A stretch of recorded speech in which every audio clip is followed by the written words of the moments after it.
bersentuhan dengan suami. Sebelum saya menjawab dari apa yang kita terangkan tadi, kira-kira tahu sudah jawabannya kan? Tahu nggak? Siapa yang bisa jawab?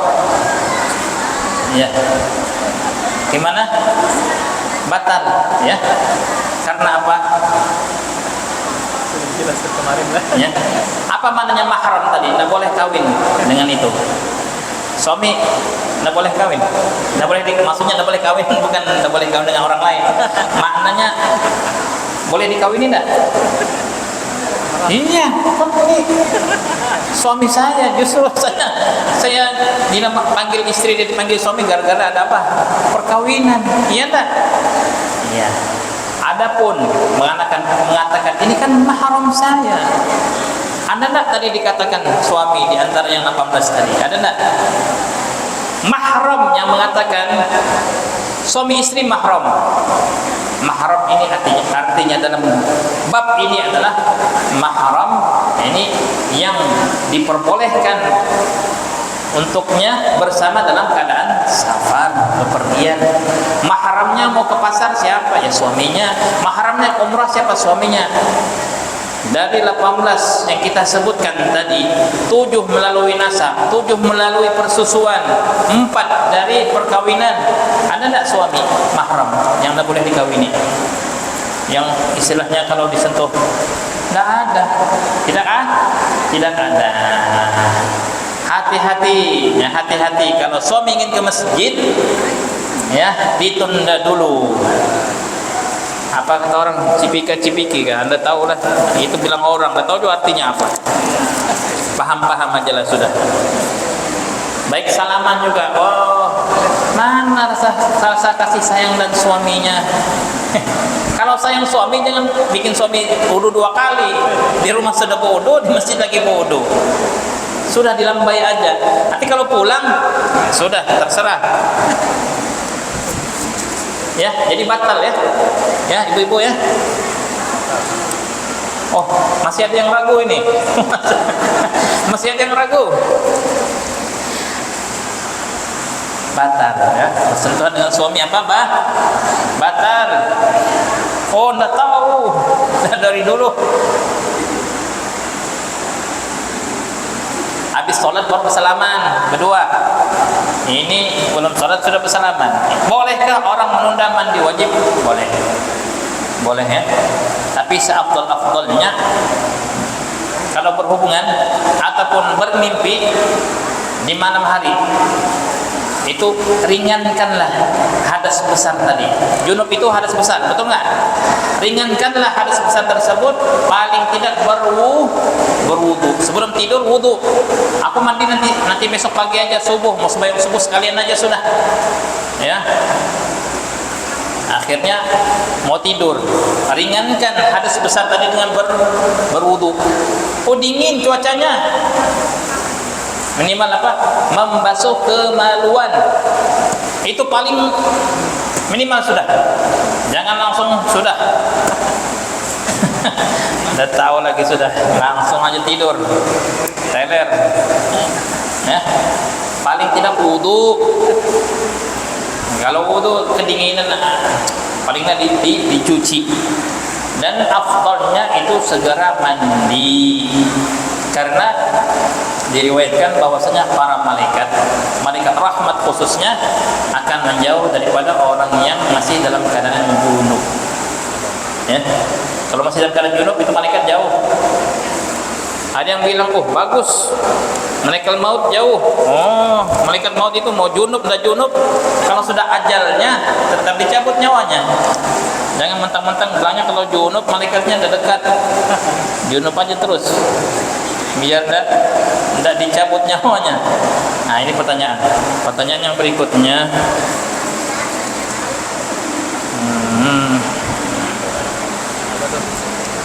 Yomil apa ini?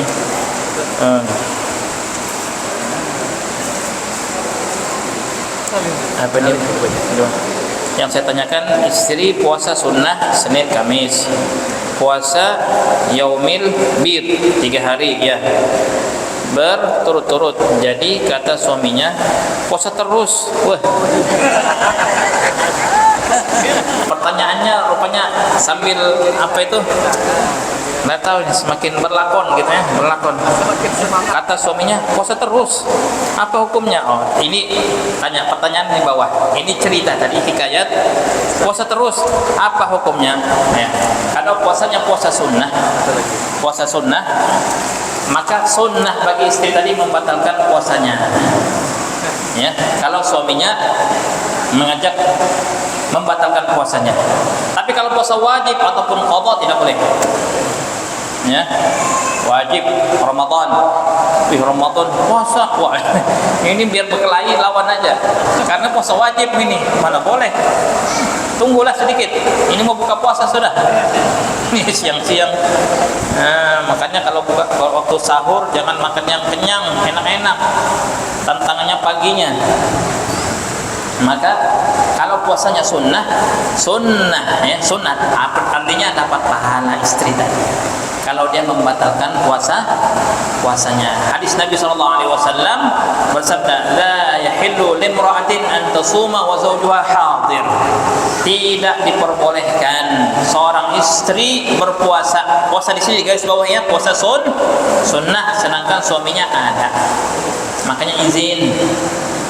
Ya, ataupun suaminya sudah tahu Senin Kamis, tapi ketika itu entah bagaimana ya, suaminya tiba-tiba aja dapat ilham ya, akhirnya lirik-lirik sunnah bagi sang istri untuk membatalkan puasanya. Hari lain bisa ya. Sudah terjawab ya? Ya. Nggak usah bilang ya, nanti ketahuan orangnya. Hukum perempuan haid pergi ke masjid baca Yasin di majelis. Ya, ini mungkin nanti akan dibahas tentang haid. Insyaallah besok kita akan berbicara tentang haid, nifas dan istihadhah di hari terakhir. Tapi nggak apa-apa, perempuan yang haid untuk masuk masjid hukumnya apa? Kalau terjaga kesuciannya, minta maaf, yang menggunakan pembalut, hukumnya makruh. Tapi kalau tidak terjaga, tidak terjamin kebersihannya, terjaga mungkin menetes atau lain sebagainya, hukumnya haram. Ya, afdalnya di luar masjid. Membaca Yasin begitu juga, ini membaca Quran. Yang kita sebutkan kemarin, wanita yang haid itu boleh membaca azkar, wiridan, boleh, tidak jadi masalah. Seperti membaca Wirdul Latif karangan Imam Haddad, di sana ada doa, di sana ada zikir, di sana ada ayat Quran, nah jadi masalah. Ataupun untuk bacaan untuk apa? Menjaga diri dari takut atau gangguan jin, gangguan syaitan, baca ayat kursi, maka tidak jadi masalah. Sedangkan membaca Al-Quran tidak diperbolehkan. Ini bukan mazhab kita saja, jumhurul ulama. Hanya ada beberapa pendapat imam yang syadz, yang tidak bisa dipakai kaulnya, ma'ruf, beliau tidak perlu kita sebutkan, yang membolehkan hal yang demikian, tapi itu tidak dipandang oleh jumhurul ulama. Nah, bagaimana hukumnya apa? Bila kita berwudu bersalaman dengan orang non muslim, tidak membatalkan. Yang penting wanita seperti kita tidak membatalkan wudu. Pada usia berapa seorang anak dapat membatalkan wudu kita? Itu melihat daripada, bukan dari umurnya ya, daripada haddus syahwah. Kira-kira anak ini tinggi, dia besar seperti remaja, walaupun masih 10 tahun, 11 tahun, batal kalau menyentuh. Ada anak lain juga, jadi berbeda antara satu anak dengan anak yang lain, tidak bisa ditentukan dengan umur. Ada yang 10 tahun tapi bodinya kecil, masih anak-anak. Ada yang 11 tahun tapi sudah kayak dewasa, ya. Seperti ini mungkin keturunan atau faktor makanan, bergizi makanannya, akhirnya tubuh. Setiap yang melihatnya pasti akan tergerak hati syahwat seperti itu, maka menyentuhnya membatalkan. Jadi tidak bisa ditentukan dengan umur.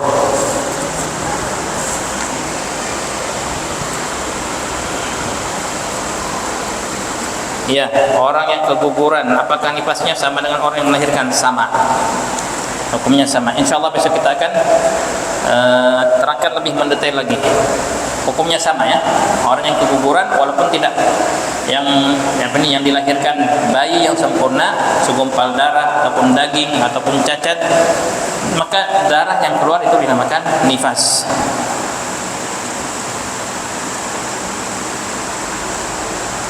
Orang yang haid berwudu, gimana nih? Nggak paham ini. Boleh nanti ini diulang besoknya soalannya nih, lebih jelas lagi. Hukum orang yang haid melakukan wudu. Yang punya soalan ini boleh besok diulang lagi soalannya.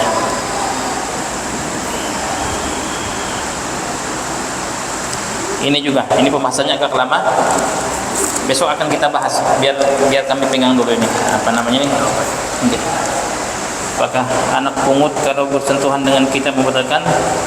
Ya, anak pungut ataupun anak angkat itu bukan muhrim. Bukan muhrim, itu sudah di yang mana dahulunya anak angkat itu adalah muhrim, Sayyidina Zaid, yang mana Allah Ta'ala ceritakan pernikahannya dalam surah Al-Ahzab. Dahulunya keluar masuk di rumah Nabi seperti anak Rasulullah, bahkan dipanggil Zaid bin Muhammad, Zaid bin Muhammad, seperti anak Rasulullah sudah. Tapi tak kala tabanni, ini mengangkat anak itu dihapuskan dalam Islam, maka dari sana turunlah hukum bahwasanya anak angkat bukan muhrim. Yang muhrim hanya yang 18 tadi saja. Waduh, kita mengejar waktu ya. Hal yang diharamkan bagi orang yang sudah berhadas, yang pertama salat.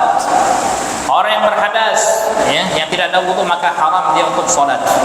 Karena talabbus bil ibadah al fasidah haram. Mengerjakan suatu ibadah yang fasidah, yang rusak, hukumnya haram. Sudah tahu ini tidak ada wudu masih aja salat, hukumnya haram, berdosa. Ini kadang-kadang terjadi ketika kita salat, apalagi di saf pertama. Kentut, kalau keluar malu ini, teruskan aja sudah, haram, berdosa. Karena apa? Talabbus bil ibadah al fasidah, melakukan suatu ibadah yang jelas-jelas fasid, rusak sudah. Tidak boleh keluar sudah. Jangan menutup-nutupi. Malu juga ini sudah di depan ini. Terus saja. Nanti gampang aja nanti kalau sudah habis salat sendiri kah atau di rumah kah, ini berdosa. Ya. Maka yang pertama yang diharamkan bagi orang yang tidak ada wudunya, belum bersuci, maka tidak boleh sholat dengan segala jenis sholat apapun, sholat wajib dan sholat sunnah. Termasuk juga di dalamnya 4 perkara yang itu adalah juga bagian dari sholat yang harus berwudu apabila melakukannya. Sujud sajadah. Sujud sajadah. Dalam Al-Quran ada 14 ayat disunahkan kita sujud sajadah apabila mendengarkannya. Jadi bukan dalam surah sajadah aja yang dibaca setiap pagi Jumat, masih ada 13 tempat lagi dalam Al-Quran, dalam mazhab Syafi'i itu disunahkan kita baik yang membaca atau mendengarnya untuk sujud sajadah. Ya. Sujud sajadah rukunnya bagaimana? Ya, kalau di luar salat maka takbir, Allahu Akbar.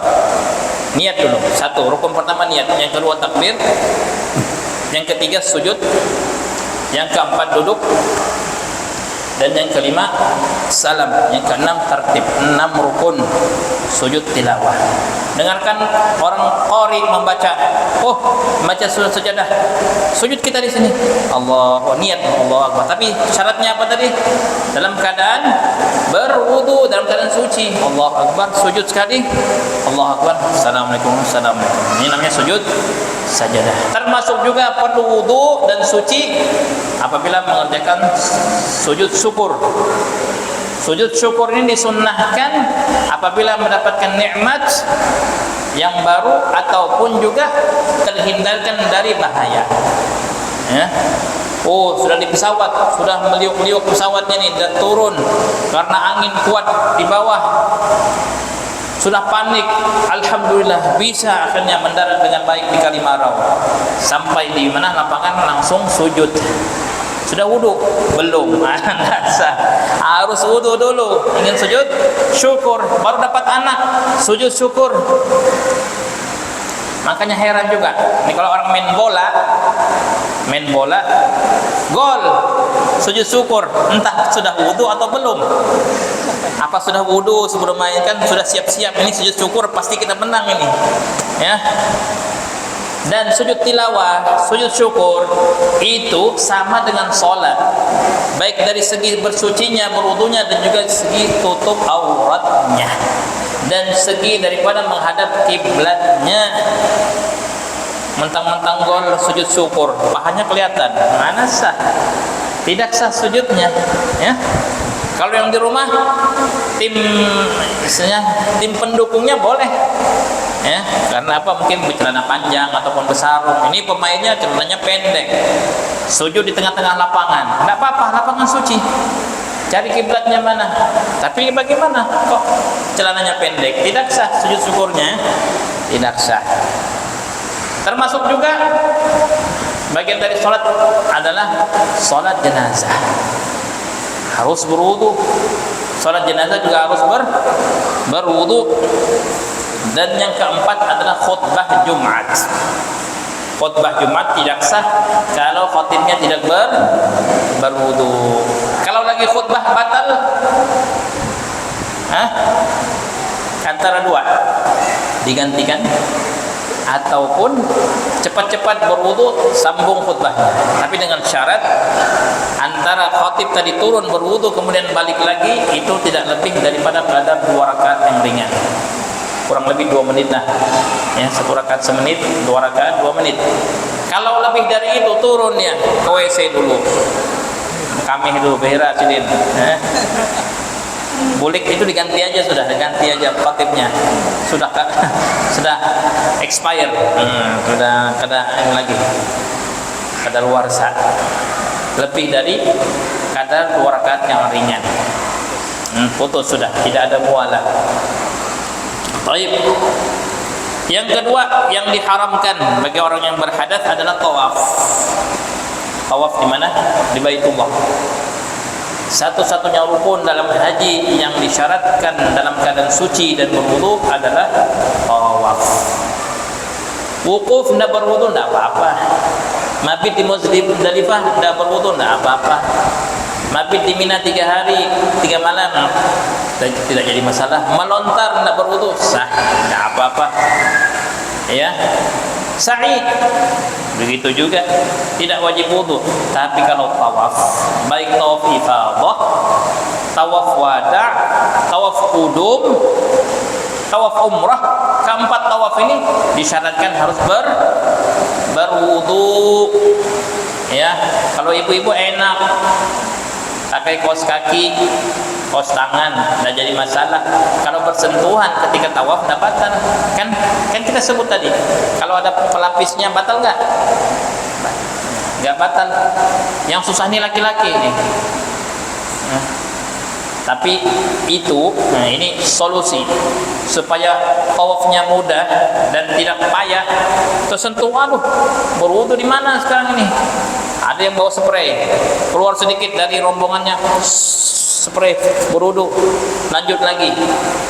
Kalau dulu belum ada ini harus keluar dulu cari tempat berwuduan. Sekarang alhamdulillah sudah dekat-dekat di piringan Ka'bah itu ada tempat wudu. Jadi kalau yang batal bisa ke sana berwudu, sambung lagi wudunya. Kalau ibu-ibu kan mudah tadi, ada sarung tangannya, ada pakai kaos kaki, jadi mudah. Walaupun kesentuh nggak apa-apa. Yang laki-laki ini kadang-kadang susah. Solusinya apa? Itu tadi bersentuhan yang membatalkan wudu tadi. Disyaratkan juga bersentuhannya dengan yakin, maknanya tidak ragu. Kalau dia bertawaf tersentuh, tadi yang kusentuh perempuan kah atau laki-laki? Ya. Kalau ragu tidak batal. Kalau yakin baru batal. Makanya kalau yang laki-laki ya, khususnya teman ibu-ibu mungkin tersentuh mukanya, kalau bersentuhan ketika tawaf terus saja, terus dicari-cari, siapa lah tadi? Siapa lah? Mau memastikan dulu. Tidak dituntut kita dalam syariat untuk memastikan batal atau enggak batal. Dengan siapa kau sentuh tadi? Mahramku atau bukan mahramku? Laki-laki apa perempuan? Lanjut saja terus, lanjut. Kecuali dipegangnya begini, ini baru ini, wah batal, sudah menyerah, sudah batal ini. Tapi kalau hanya tersentuh, tidak sengaja tersenggol, terinjak kakinya, dosa dilihat-lihat, lagi siapa tadi? Tidak wajib. Jadi terus saja tawaf. Ini solusi yang baik ya. Jadi tawaf harus dalam keadaan berwudu. Kalau enggak berwudu maka haram tadi untuk bertawaf. Yang ketiga, menyentuh mushaf, menyentuh Quran. Ya, menyentuh Quran haram bagi orang yang tidak berwudu. Untuk anak-anak yang tamyiz, dua syaratnya. Anak-anak yang tidak berwudu boleh menyentuh Quran dengan dua syarat. Yang pertama, dia sudah mumayyiz. Mumayyiz ini apa? 3 cirinya. Anak yang mumayyiz 3 cirinya. Dia sudah mandiri makannya, makan sendiri. Begitu juga minumnya dan juga buang hajatnya. Ceboknya sudah mandiri. Ini anak yang sudah mumayyiz. Sebelum itu belum mumayyiz, maka tidak boleh diberikan mushaf kepadanya. Dan yang kedua syaratnya untuk belajar Quran, untuk belajar. Kalau hanya digunakan ataupun anak tadi disuruh ngambil Quran untuk ambilkan Quran itu, dosanya ditanggung yang nyuruh. Dosanya ditanggung siapa? Yang menyuruh. Jadi jangan sampai anak kita tidak belajar, tidak. Udah habis waktu dah. Waduh. Durasinya ini. Ya, jadi kita percepat aja. Jadi Al-Qur'annya, Al-Qur'an aplikasi. Al-Qur'an aplikasi. Kalau aplikasinya nggak dibuka, hukumnya hukum handphone. Boleh enggak pegang handphone tanpa wudu? Boleh? Ya. Aplikasinya kalau sudah dibuka aplikasi Qur'annya, nampak di screen-nya ini Al-Qur'an, makanya hukumnya hukum Qur'an. Tidak boleh disentuh kalau dalam keadaan tidak berwudu. Tapi kalau masih aplikasinya tertutup, tidak jadi masalah. Yang terakhir, hamlul mushaf, ini menggendong juga. Sama, memegang Quran dan juga menyentuh Quran, maka kedua-duanya diharamkan bagi orang yang tidak berwudu ataupun tidak bersuci. Wallahu a'lam. Minta maaf atas waktu yang sudah diambil dari ibu-ibu sekalian, dan insyaallah besok kita akan penutupan insyaallah.